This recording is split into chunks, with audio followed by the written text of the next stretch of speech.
Olha nós aqui outra vez, cheia de polêmica. Eu sou Fernanda de Souza Almeida e mais uma vez fui desafiada por uma seguidora do canal a comentar o meu ponto de vista sobre o funk na escola. O povo tá gostando de me colocar em saia justa, viu? Mas eu vou escapar por uma brechinha e falar sobre como lidar com os saberes da rua de um modo geral, das culturas populares, das produções midiáticas. Muito bem, senta que lá vem a história, porque esse vídeo vai ser um pouquinho mais longo e eu vou precisar voltar muito no tempo para a gente entender esse dilema, essa rivalidade entre rua e escola, rua e universidade. Bom, a primeira formação de artistas em nível de bacharelado no Brasil aconteceu nas escolas de belas artes, sendo a primeira a Academia Imperial de Belas Artes do Rio de Janeiro, em 826, durante o reinado da coroa portuguesa. Dom João VI mandou trazer artistas franceses para dar essa formação. E o que havia de mais atual naquela época na França era o neoclássico, com marcas greco-romanas consideradas estética civilizatória. E esses artistas, formados nessa academia, passam a ser os primeiros professores. E isso serviu de modelo para tantas outras formações de artistas e docentes, o que era reforçado pelas missões jesuítas. Contudo, esse modelo hegemônico da estética ideal permanece arraigado na escola, assim como tantos outros padrões de pensamento, de comportamento, de cultura que coloca às margens as produções das outras culturas, as marcas, as influências dos povos originários, ancestrais, os indígenas, africanos, afrodescendentes, mestiços. Mas esses povos continuam mantendo suas produções culturais, artísticas e criativas como uma forma de resistência de suas forças identitárias. E a sociedade vai então tentando inviabilizar ou institucionalizar em forma de festas, carnavais, amarram com o dia de algum santo e assim o processo vai se dando desde aquela época. Daí, depois, o Brasil ele começa a importar o modelo inglês técnico-instrumental de formação. E mais uma vez, continuamos importando modelos de culturas muito diferentes das nossas, outras dinâmicas e maneiras de estar, ser e pensar o mundo.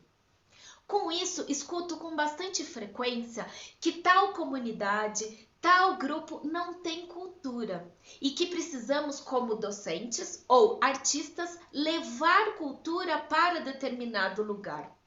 O ponto-chave é: será que eles não têm cultura? O que será que nós entendemos por cultura? Vou partir, então, da compreensão da pesquisadora e professora da EMAC, a Escola de Música e Artes Cênicas da Universidade Federal de Goiás, Joana Abreu de Oliveira, que escreveu em 2011 uma breve contextualização dos diversos sentidos assumidos pela palavra cultura ao longo dos séculos, que, por muito tempo, foi usada para falar sobre o cultivo da terra. Depois, no século XIII, na Alemanha, o termo cultura passa a ser usado para designar os fazeres comunitários da humanidade. No entanto, foi no século XX que ele começa a ser utilizado no Brasil. Para Joana Oliveira, a cultura está intimamente ligada à noção de coletividade, de grupos sociais. Assim, ela aborda o conceito de cultura de uma maneira mais ampliada, mais flexível, apresentando como modo de vida de um povo ou nação, constituindo e expressando o seu modo de sentir, pensar e agir, como uma dimensão fundamental para a presença sustentável da humanidade no planeta, como direito de cidadania e como expressão simbólica. Essa concepção, então, revela um entendimento horizontal e não hierárquico de cultura, no qual todos possuem cultura e nenhuma é superior à outra. Vale ressaltar que essa visão é recente e instável no contexto brasileiro, um país que ainda carrega rastros de um pensamento colonizador que exalta um determinado tipo de cultura europeia, branca, eurocêntrica, como eu falei no início desse vídeo. Existe um preconceito em relação às culturas produzidas pelas camadas ditas mais pobres da sociedade, o que no início foi chamado como cultura popular, em oposição às culturas produzidas pelas elites sociais. E elas têm raízes nesse pensamento colonizador, no qual todos os saberes de influências ameríndias ou africanas são vistas como menores, inferiores e menos importantes. Infelizmente, esse tipo de compreensão ainda é muito comum não só nos ambientes educacionais brasileiros, mas principalmente neles, que é o tema do nosso canal. Tais culturas passam, então, a serem vistas na escola apenas nos momentos de recreação e datas comemorativas, com os estereótipos do caipira na festa junina e do índio no dia do índio. Contudo, esses elementos das culturas populares aparecem de forma descontextualizada e sem discussão crítica quando aparecem, e pouco correspondem à realidade dos grupos que produzem esses saberes. E não contemplam a profundidade e a complexidade do tema, desrespeitando o povo e satirizando. O caipira não anda com o dente pintado de preto. O índio não usa penachos. E esse tipo de abordagem deturpa o entendimento que as crianças têm desses seres na vida real. Outro exemplo é o caso do Dia da Consciência Negra, quando a professora vai para a escola com uma roupa de estampas étnicas ou cola cartazes com imagens de pessoas negras pela escola. Isso não representa a discussão étnico-racial pretendida na celebração desse dia. Para Joana Abreu Oliveira, nesse texto que eu estou me embasando de 2011, essa abordagem faz com que as manifestações criativas, orgânicas da população brasileira se tornem algo distante do cotidiano escolar. A autora entende que o respeito perpassa pelo conhecimento e a possibilidade de mudança desse pensamento colonizado está na vivência e na aproximação das manifestações tradicionais de nossas culturas, assumindo que essas tradições são vivas, são dinâmicas e estão em constante transformação. Além do mais, o papel da escola é socializar o patrimônio cultural da humanidade. E o funk é uma dessas culturas produzidas por um grupo específico de pessoas que busca em sua raiz afirmar sua identidade, resistir e denunciar, por exemplo, o jovem de classe média, média alta, que sobe o morro para se divertir, para beber, para dançar, para comprar produtos ilícitos. É ele quem alimenta o tráfico, o crime, mas passa impune. Quem é rechaçado, quem apanha, quem é discriminado são as pessoas que moram nessas comunidades.